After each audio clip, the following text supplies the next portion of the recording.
Good morning, Steve. Good morning, David. Nice to have you on.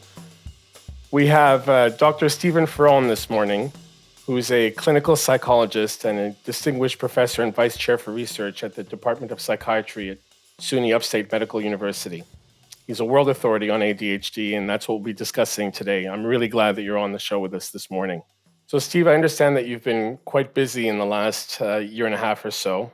I had the pleasure of reading a very dense and very interesting consensus statement that you authored. Can you tell us a little bit about that? Yeah, absolutely. Well, when I became president of the World Federation of ADHD, I set several goals. And one of those goals was to essentially write a new international consensus statement on ADHD that would present to the world the main um, the main facts that we know about the disorder based upon solid evidence in the research literature. There had been a consensus statement written in the year 2000, which I participated in, and that was based mainly on clinical expertise and opinion rather than solid evidence, which is what we did. Uh, I suppose, David, you probably know from your own work in the law with people with ADHD that ADHD is a highly stigmatized disorder. Have you ever run into that issue with any of the people you work with? Yeah, I mean, that's a good point. Not only is it stigmatized, but we see that it's stigmatized for many reasons. There's still this stigma about mental health. What I'm seeing is that we hear of the term ADHD. It's very overused, I would think. It's overused and it's also very misunderstood. So there's a paradox there. And oftentimes we'll Hmm. actually hear it in a sentence where people kind of roll their eyes and say, "Well, there's my ADHD again," as if it's almost like this laughable, almost an adorable temporary trait. But what we do know is that it's a And that's severe part of the disorder. stigma is that Right. the term ADHD has been used in the news media to describe Boris Johnson in the UK. It is one of the papers described him as governing by ADHD. In the US, Donald Trump was described as his ADHD behavior was pervasive, pertinent, pernicious, and created chaos. And so these news media descriptions of people and linking the ADHD adjective, it's always in a negative way. And it again creates much more stigma, which again is why we decided to do the consensus statement. And I should tell you, one of the great things about the consensus statement is that I was able to convene a total of 77 authors from 25 countries around the world. That's every continent except Antarctica was involved in this, to come up with this list of 208 evidence-based statements about the disorder. So what I see when in our practice in family law, when we talk about the stigma and we talk about the shame, I see it in on two levels. I see the stigma and the shame in terms of the parents not coming to terms with Hmm. A, the awareness of the problem, and B, if there is an awareness about the problem or even of diagnosis. Some are reluctant to even treat, go seek medical help. There's a reluctance or a shame about the problem itself, where Hmm. parents will say, "Well, it's not possible. My child doesn't have ADHD, or ADHD doesn't exist." And then there's the shame that's brought upon or that's brought on the child, who will consistently grow up feeling with a sense of not completely in tune with or in step with what the class will be like, friends will be Hmm. like, behind with homework, and then they're labeled as being inattentive, lazy, not trying hard enough, Yes. so that there's an intention behind the way that they're behaving.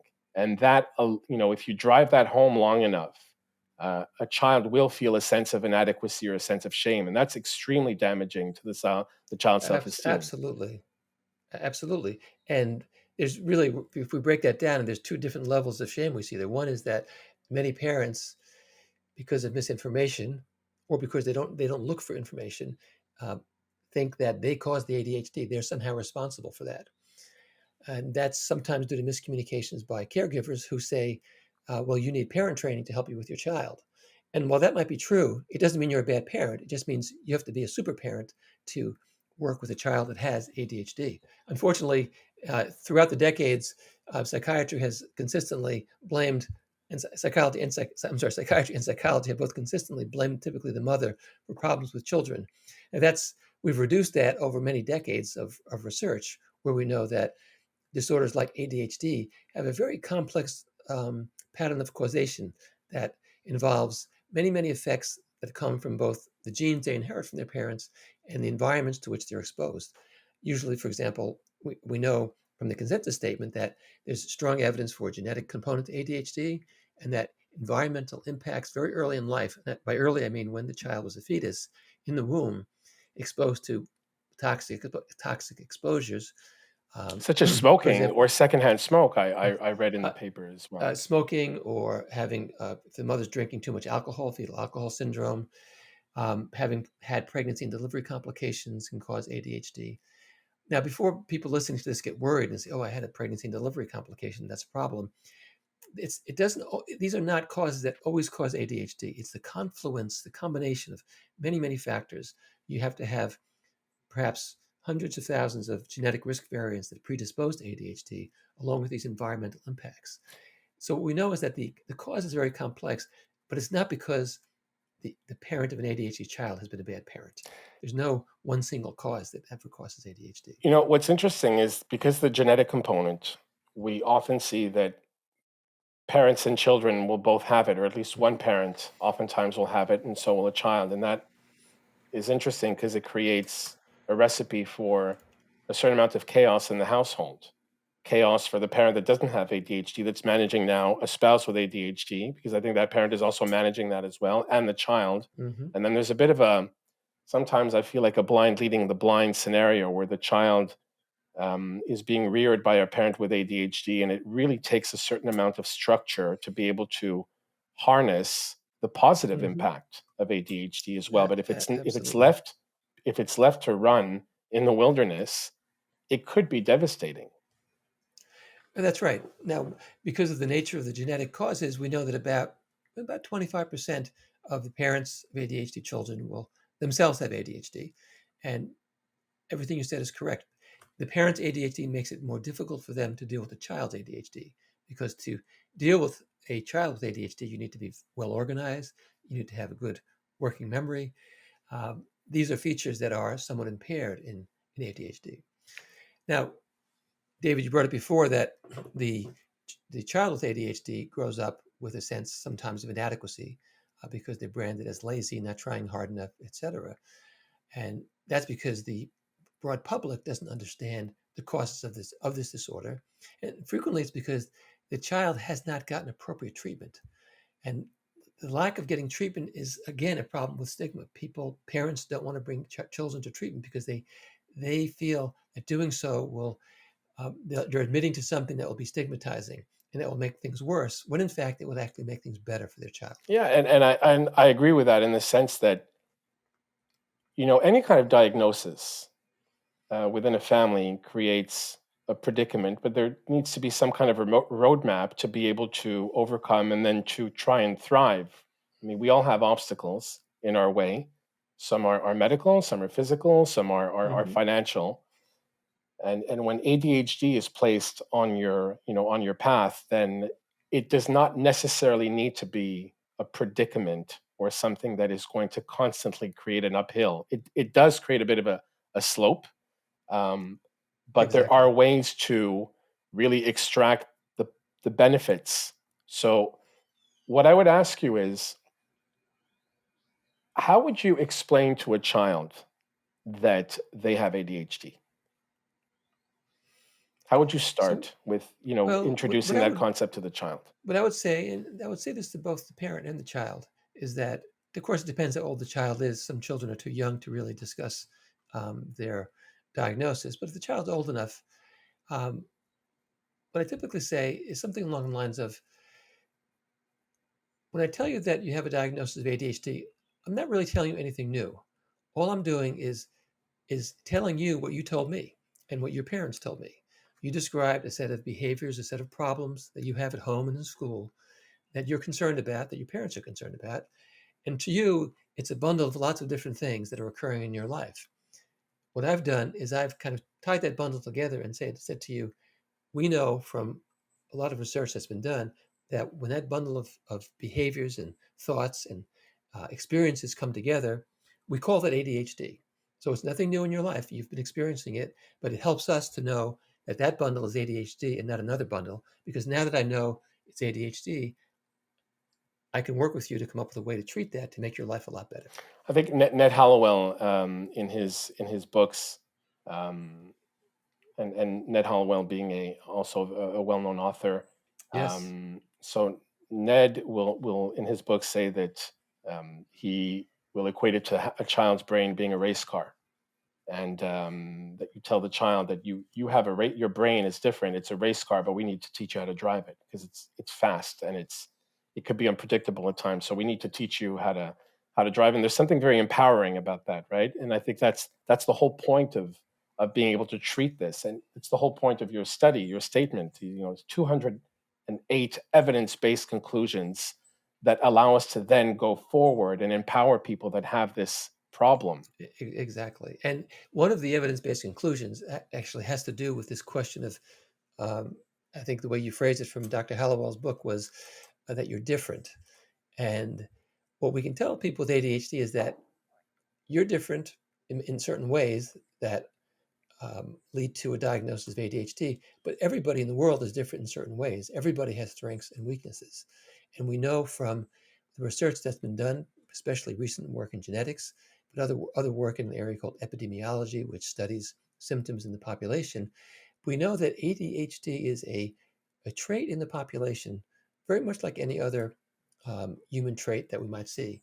So, for example, everybody has a blood pressure. It's a human trait. But for some people, their blood pressure is a little too high, and we have a cut point. And we call that high blood pressure or hypertension. So they get that word to describe them. And as long as they control their hypertension, they're going to be okay. And the same thing with you. Everybody has a little bit of ADHD, or some people have a lot. If you get above a certain threshold where you seem to be, we need to get control of that. And by getting control of that difference in your human experience, we can help you achieve the goals that you want to achieve in your life. We know that I would argue that being exposed and having the disorder creates a certain amount of awareness for a child on many levels, and that it graduates over time, or it'll evolve over time. As a Mhm. child, you would think that there's a lot of creativity involved there, because there's a chasing of boredom. There's apprehension or aversion to boredom. So there's a lot of creativity there, which makes you very affable and very kind of sometimes looking for the Mhm. attention. And then so there's an adaptive trait there. And then the more society asks you to structure yourself, such as the graduation from grade school to high school, that's where I think there's a major shift in terms of it being something that you can kind of float with as a child to something that you really have to contend with as a teenager. And that's where I see there's Absolutely. a major shift in the difficulty that a child will experience. And that's where I feel the Absolutely. parents need to be attuned with the situation, because that's when the grades start to drop, because there's more homework, there's more structure that's required from your everyday life, and that's where I feel that the children start to suffer. Um, so, how do we get parents to start identifying the problem? Well, number one is they have to understand the shift from external to internal regulation. One way to conceive of ADHD is as a problem in self-regulation. Now, let's think about the human experience. We start as babies. We are totally relying on our parents to regulate every aspect of our life, and they take care of everything, and we don't do anything. And as we develop throughout childhood and adolescence, what happens is, but bit by bit, some of that regulation is something we have to do. We have to regulate ourselves to get things done.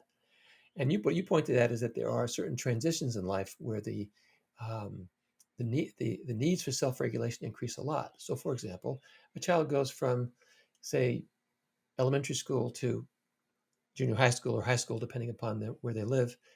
All of a sudden, they go from having one teacher to multiple teachers. All of a sudden, they're required to um, pay attention to different um, instructions from the teachers about homework that's due and time frames in which these are due, and they've got to start doing that themselves. That is very complex. Now, what happens sometimes with parents also supply some of the, um, sometimes we call it the scaffolding for the ADHD child, because it's the scaffolding around them to protect them, so to help regulate their behavior. But that parental scaffolding just only reaches so far. Some parents are really good at it and they can scaffold or protect the child through adolescence. But then when that child goes to college or gets a job after high school, they're on their own. The parent can't be with them at the job site. The parent can't be with them when they're um, supposed to be studying for a college class. And that scaffolding totally disappears. You see an incidence, an increase in people um, being diagnosed with ADHD when they make that transition from adolescence to adulthood, because of these the needs for the needs for the brain to self-regulate itself because of the challenges that society and the world is placing on them. So this is a very important issue for people with ADHD and parents to understand, that the parents have to teach the child to self-regulate. They can't just do it for them up until the time they leave home, because then when they leave home, they've got no self-regulation skills at all. And it's interesting because self-regulating has to do with the smallest things, right? I mean, it has to do with your most basic routines, how to make your bed, how to brush your teeth after you've finished eating, how to go to Absolutely. sleep at night, how to keep a tidy room, how to be on time when it comes to going to when how to be on time for school, how to be on time for events. Like there's so Yes, much that could be impacted, and absolutely. How to make a imagine that list of things to do. Yeah, if every one of those intervals is a challenge, we imagine the tax that creates on a family, that everything could be, and that's what we see oftentimes, that every single interval is a push, and that creates conflict for the child, between the parent and the child, and it often creates conflict between the parents when they're together because they disagree on how to rear the child. Push him harder, or push her harder, or you're being too tough on him, you're being too tough on her. Which brings me to absolutely. the topic of conflict, because unfortunately, we are a family law podcast, which means that we deal with separations and divorces. Um, and we know that ADHD creates a tremendous amount of stress on a family, even when it is being treated, diagnosed, attended to. I'm not going to go so far as to say that it causes separation and divorce. I mean, I think it does. When one of the spouses has ADHD, I think there's, we can get to Mhm. that. That's probably for another show. But conflict is prevalent oftentimes in a family with ADHD. How sensitive is a child to conflict when that child has ADHD? Well, before I get to that point, I will tell you that we do know for sure from research that people with ADHD are more likely to be separated or divorced than people without ADHD. So you're absolutely right about that point. Why would that Uh, be? well, it's because the symptoms of ADHD can they make life difficult in the home. The person with ADHD, well, let's take, if the person with ADHD is the breadwinner or a breadwinner in the family, and we know that ADHD leads to frequently to many job changes and underemployment or unemployment. That becomes a major financial stress in the family, which that's something that can lead to divorce. ADHD can lead to substance use disorders. That's another stress that can lead to divorce. The disorder itself, a person being uh, hyperactive. Well, in adulthood, people typically aren't hyperactive, but they are impulsive and they are inattentive, and it means they're not paying attention to their spouse. So That's right. those of us who have spouses know that is a very important part of marriage: paying attention and doing what you say you're going to do. And guess what? That's hard for a person with ADHD to And I do. think it's important to be specific about, and sorry to interrupt, but I think it's important that, because that's a misconception, that people with ADHD are inattentive. They actually, it is not inattentive, right? It is actually an incredible ability to focus and to have this tunnel vision, but oftentimes you're just focusing on the wrong thing at the wrong time. And so, and that is that, people say, well, my child can't be ADHD, or my husband or wife can't be ADHD because he's on a screen until 3 o'clock in the morning, researching, motorcycle parts. Right. Yeah. Well, you should be finishing the paper that's due for your So, boss so tomorrow morning. yes. Well, this is related to the concept of self-regulation, right? You're not Right. regulating yourself and doing what you should be doing at the right time. And it's also, I have to get into this. I know I'm jumping down a different pathway, but you brought it up. And your listeners should know about this is that the tunnel vision you mentioned is related to what an aspect of ADHD, which we call reward deficiency syndrome. What does that mean? Well, as we all know, human beings are very sensitive to reward and punishment in our environments. We do things that are rewarding. We avoid things that are punishing. It's the normal thing to do. We do it. Everybody does it. With ADHD, however, there's a change in the sensitivity to rewards, so that there are some rewards. There are some features of the environment are very rewarding, and those are typically rewards that are very immediate and very potent. They're very gratifying. And immediately gratifying. Right. But the immediate is very important. So a good example of that is the video game. So you're playing a video game, and if you're good at it, you're getting rewarded very, very frequently, right? You're getting power-ups, you're getting this, you're getting that, you're going to the next level. There's this constant reward that's going on. And so it's almost, that tunnel vision is almost like an addiction It's a high. to what you're doing, Yeah. because you're getting a high from it. Yeah. And that could be a video game. It could be somebody, on their tablet browsing certain kinds of internet sites that they like to browse. There are many things that it could be, but it's this reward deficiency that creates this tunnel vision. No matter and there's very little awareness for the opportunity cost. That's right. So that's the other side of it. So the sensitivity to immediate rewards occurs when there's also an insensitivity to rewards that are more distant, such as if I keep playing this video game, my spouse might be really upset with me in a few days. Or if I keep doing, if I spend so much money on gambling, I'm not going to be able to pay for my kid's college education. Or an ADHD kid, it doesn't help an ADHD child to say, if you don't study hard, you're not going to get into college and you're not going to have a good income.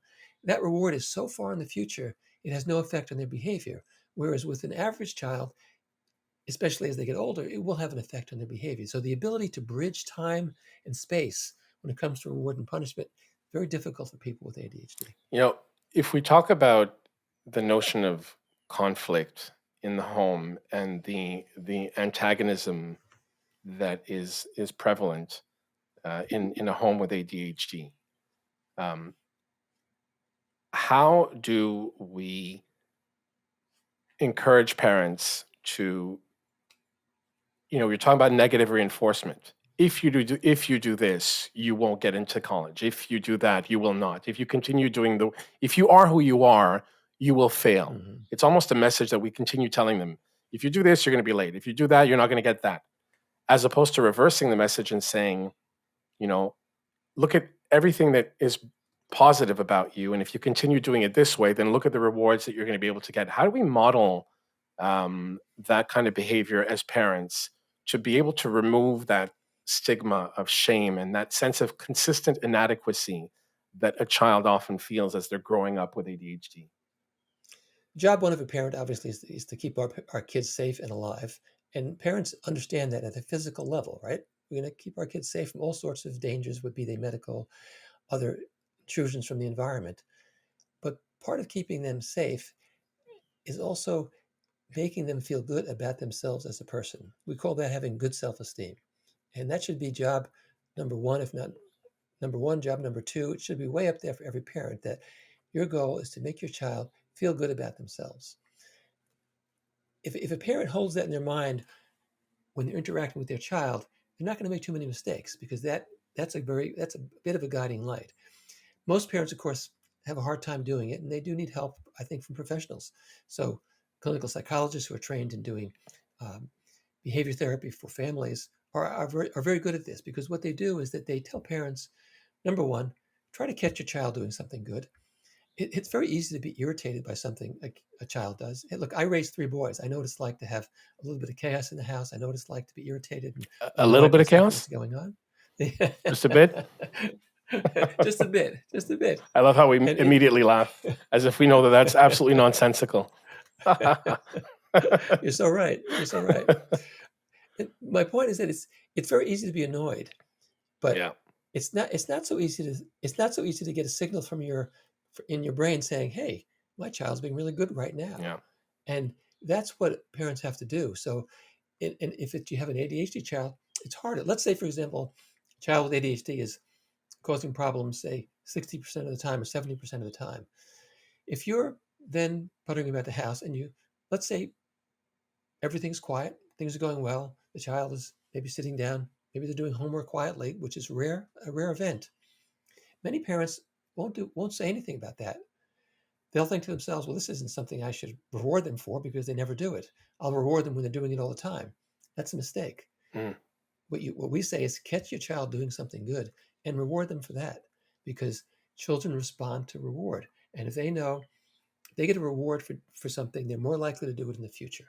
How do they respond to something as traumatic as divorce or separation? Ah, And how do we yeah. diffuse that trauma that even children that do not have ADHD will feel? Well, I think parents can help to try to prevent that trauma from the very beginning by realizing that if you're in a relationship that's going south, things are starting not to work out, you're having lots of arguments, keep those arguments away from the child.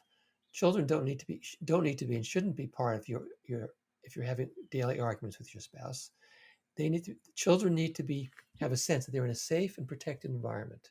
And when they see a chaos of parents fighting, it's very bad for them. So So if that first environment that they thrive on is the home, and that home now breaks because mom and dad, or mom and mom, or dad and dad are no longer together, how do we alleviate that trauma on a child, specifically a child that has ADHD, now living in yeah. two homes now, Well, potentially?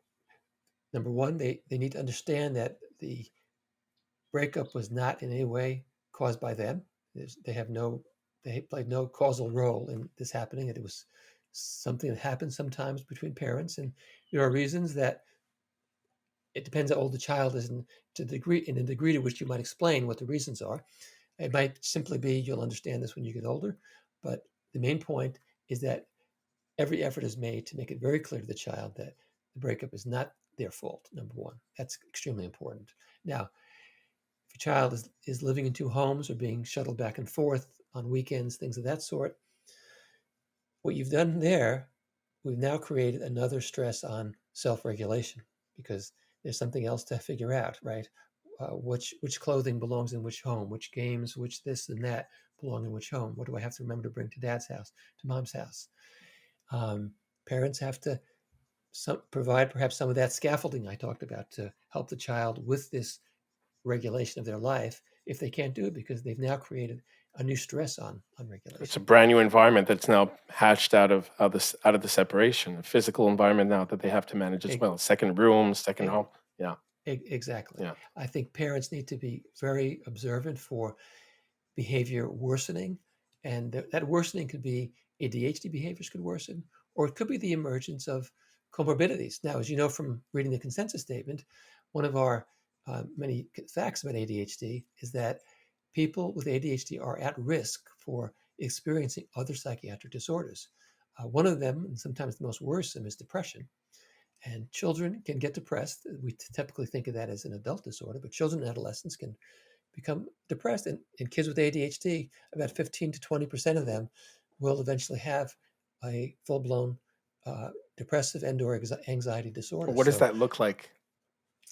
good question. So in depression in children is frequently different because we tend to think of depression as somebody being very sad. And sometimes that does occur in kids. They have this pervasive sadness that is also associated with other features such as they don't want to eat or they're not sleeping well. But one of the uh, problems with identifying depression in kids is that sometimes their change in mood is not towards depression, it's towards irritability. They get very irritable, cranky, and the parents, no one around them sees it as depression. They see it as the child's getting more annoying, and they see that as a behavior problem that needs to be punished. When in fact, it's the pervasive irritability that is really a change in mood. Remember, depression is a shift in mood towards a bad mood. And that mood, when you look at the diagnostic manual, the bad mood can either be, we say dysphoria, which means sadness, or irritability. And that irritability can sometimes become, I like to call it ferocity, become very ferocious and extreme. And that in the very extreme, it's clearly is notable. And parents, when that happens, need to take their child to see the pediatrician or child psychiatrist immediately, But even if there are these low levels of irritability that are pervasive, especially if it's occurring after some big trauma like a divorce, and it's associated with not eating well and not sleeping well, even losing weight because you're not eating enough, parents need to uh, go to their doctor and say, "I'm worried about depression," and try to deal with that. Steve, you talked about the fact that when they're in, when the children that have ADHD see their parents separate, now have to manage a second household, a second environment. How much more important is it then to have at least the parents in each home be consistent in the way that they treat the ADHD? Because if you, at least if you're in one home, you know, there could be some form of there could be some uniformity between the parents Hmm. and cohesion Hmm. in terms of how they treat and how they address the situation, and there could be a checks and balances in place. Whereas when you're not home, I've often seen, it's a every family lawyer that would listen to this would have, I'm sure, has had that situation where you get a phone call from a client that says, mom or dad is not giving the ADHD medication. So child goes on, child goes off. Week on with mom, child goes on, week off with dad, week on with dad, child goes off, or vice versa. How damaging is that? Is it damaging? Well, yes, it can be extremely damaging. And what I would say to people who practice family law is that this is something that ought to be addressed during the process of, if it's mediation, whatever is being discussed between the parents when you're discussing um, custody with the child and so forth. The plan for dealing with the child's ADHD should be not only discussed, I would say put it down in black and white. And here's what we agree on about how we're going to deal with the child. And it's made very clear that well, at least I shouldn't say it's made very clear, but what someone really has to do um, is to help the parents understand that perhaps when as their marriage is falling apart, sometimes the child becomes a point of battle where they have different viewpoints, or the child's a bargaining chip, or one parent is giving more rewards because they want the child to like them more than the other parent. They have to realize this is not fair to the child. This is actually really hurting their life dramatically. And I would say part of an agreement, a separation agreement, ought to be what can we agree to about how to deal with the child's ADHD. Extremely important that if the child's on medication, that they get their medication regularly. It's extremely important if there's a behavior management plan in place that both parents are applying that behavior management program. And in terms of communication between the parents, when they're separated, what could parents do to communicate or to better communicate between or with one another, sorry, in order to make sure that the ADHD treatment plan is working? Well, number one would be to communicate how the child's behavior had been. Let's say the parents are swapping every other week. Um, the the parent who just had their week with the child could just provide a very brief summary. It doesn't have to be. It could be a written paragraph if they're not talking to each other. They could talk on the phone and say, "Here's what's happening." That could include whether the child had been compliant with the medication or not compliant with the medication. The basic facts about how the disorder seems to be impacting the child or not should be communicated to the other parent.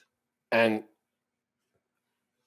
one of my last questions will also be, we talked about how a parent um, oftentimes also has ADHD. Yes. How does a parent with ADHD parent a child with ADHD? That's a really very open question, but somebody walks into your door and says, I have this to contend with. My child has it as well. It's hard.